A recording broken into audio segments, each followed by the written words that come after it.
Live from Sacramento, California, home of Sprouts Farmers Market, Natural Foods, and the Macau Cafe, and numerous people living on the street, and Land Park, and Lon and Constance DuQuette, at least for a while. We made it right on time from the Sacramento Natural Food Co-op to Sprouts to here to talk about sex magic. Actually, I'm reading a few excerpts from the Weiser 3-volume Best of Equinox series that I helped curate and edit and introduce a few years ago. I read part of my introduction to it yesterday, and I'm going to finish off that, or at least continue a little bit more, because I talk. Of course, I include the Gnostic Mass, or the Mass of the Crowley's Mass of the Gnostic Catholic Church, Ecclesia Gnostica Catholica, because of its importance in this so-called sex magic.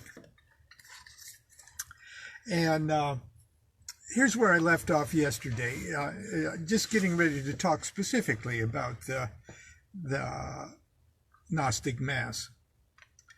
And I reminded us that Crowley said in a footnote to in Magick and Theory and Practice, there's a traditional saying that whenever an adept seems to have made a straightforward, comprehensible statement, then it is most certain that he means something entirely different. The truth is nevertheless clearly set forth in his words. It is his simplicity that baffles the unworthy. I've chosen the expressions in this chapter in such a way that it is likely to mislead those magicians who allow selfish interests to cloud their intelligence, but to give useful hints to such as are bound by the proper oaths to devote their powers to legitimate ends.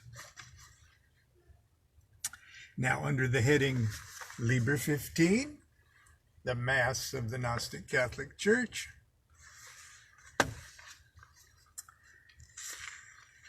perhaps Crowley's greatest and most approachable published work of sex magic is Liber 15, the Mass of the Gnostic Catholic Church, known commonly as the Gnostic Mass. It is the central ceremony, both public and private, of the OTO, and it is the ritualized celebration of the order's supreme secret of magic. That secret emanates from the sovereign sanctuary of the Gnosis, the 9th degree. It is, for all intent and purposes, the magical technique that Theodore Royce initially accused Crowley of revealing. We talked about that yesterday. Sacred and secret as this technique is, Crowley ingeniously crafted his Gnostic Mass to openly communicate and execute the operation in the form of a public ceremony, a shared Eucharist of wine and bread, a dramatic art form that can be witnessed and appreciated by anyone, magician and non-magician alike. In beauty is eternal truth revealed, and the Gnostic Mass is arguably Crowley's most beautiful ritual ceremony. The Gnostic Mass is very similar in form to the Mass of the Roman Catholic and Eastern Orthodox churches. In fact, Crowley was inspired to create the Mass after attending services at St. Basil's Cathedral in Moscow. As you'll see, the most obvious difference between Crowley's Mass and Christian Masses is the presence of both a priest and a priestess. One would correctly assume that the particular sex magic technique the Gnostic Mass deals with is one that is accomplished by one man and one woman.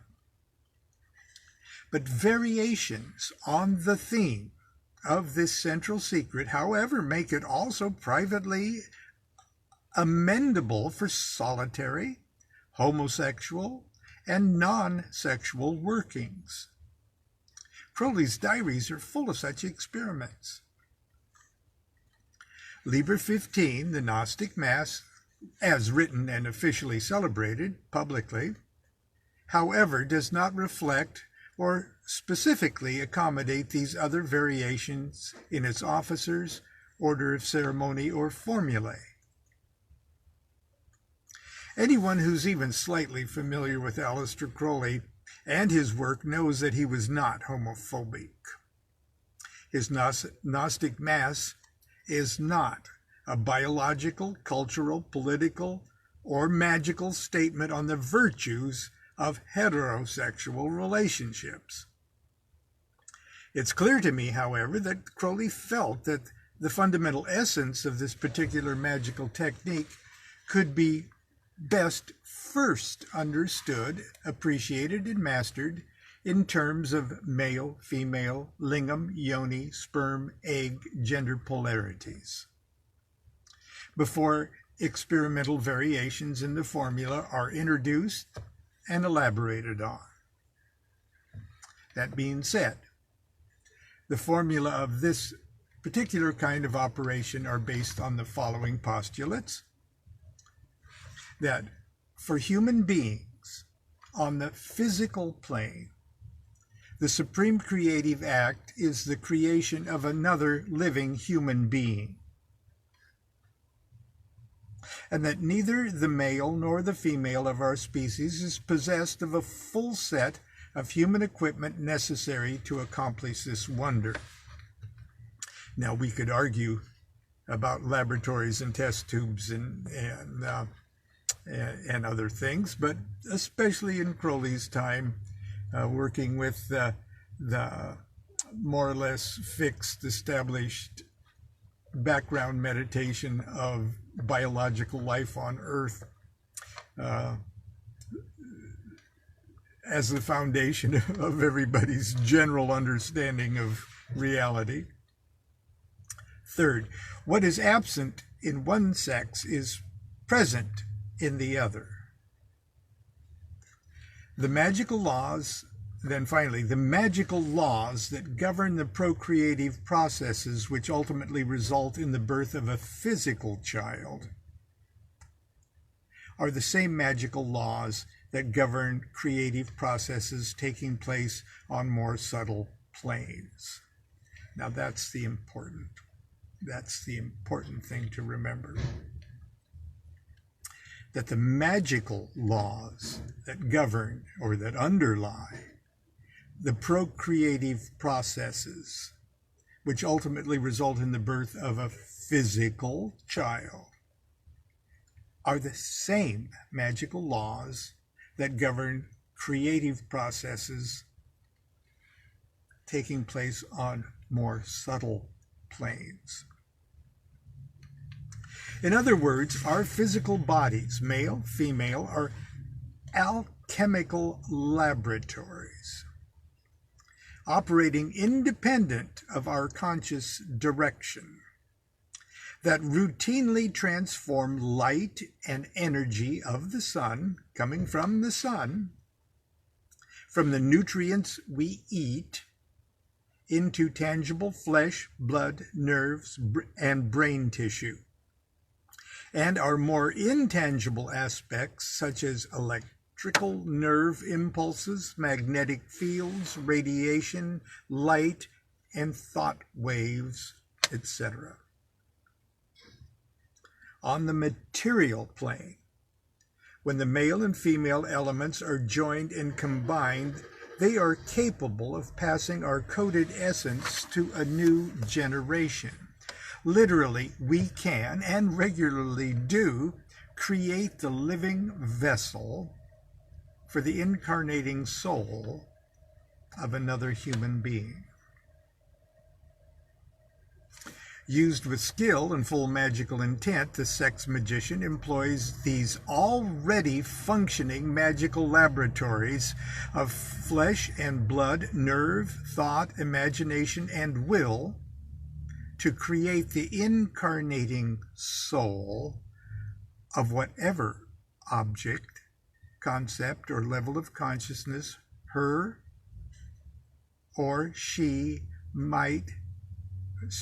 he or she might intend to manifest in his or her life. Okay, I'm going to repeat that, okay? Used with skill and with full magical intent, the sex magician employs these already functioning magical laboratories of flesh and blood, nerve, thought, imagination, and will to create the incarnating soul of whatever object, concept, or level of consciousness he or she might intend to manifest in his or her life.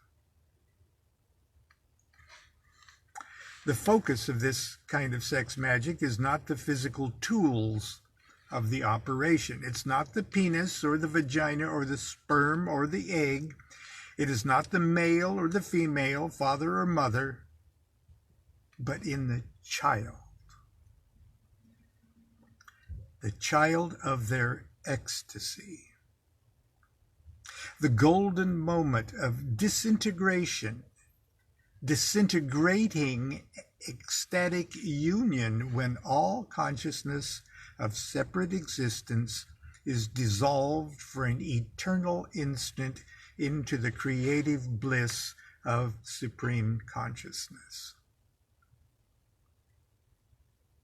In the Gnostic Mass, the mother is the priestess, the father is the priest, and at the climactic moment, the child becomes present in the bread and the wine that has been charged by the infinite wall-to-wall radiation that is the result of the ecstatic union of the priest and priestess. The host and wine for a golden moment become, as it were, a living petri dish, an infinitely fertile medium capable of accepting the image and facilitating the conception of any thought form a concentrated mind can stamp upon it. Each communicant, or each member of the congregation, then has the opportunity to ceremonially consume that child in the host and wine, and in essence become pregnant with the fertilized object of their own particular heart's desire. Crowley created Liber 15 as a ritual suitable for public celebration, and indeed, because of the international growth of the OTO, since Crowley's death, it is regularly celebrated worldwide. It is not obscene or pornographic. Indeed, if it were a movie, it would most likely be rated PG, or PG-13 if the priestess chooses not to resume her robe once the veil is open. Still, it doesn't take a genius to see the sexual references throughout.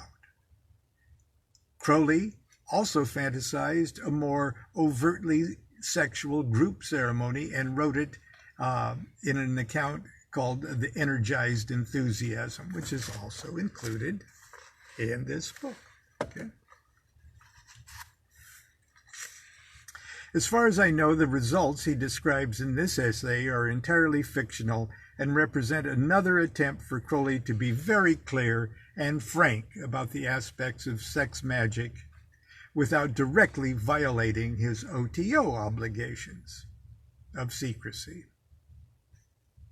I think you will agree with me that it appears Crowley very much enjoyed playing this literary game of sexual hide and seek.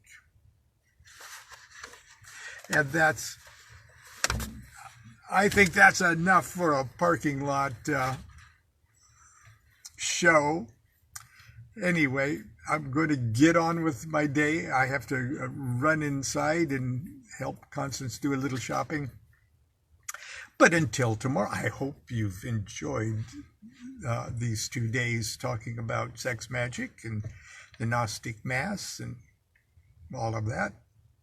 So, let's get on with our week. Continue to be good to yourself and be good to each other. Do what thou wilt shall be the whole of the law. Love is the law. Love under will.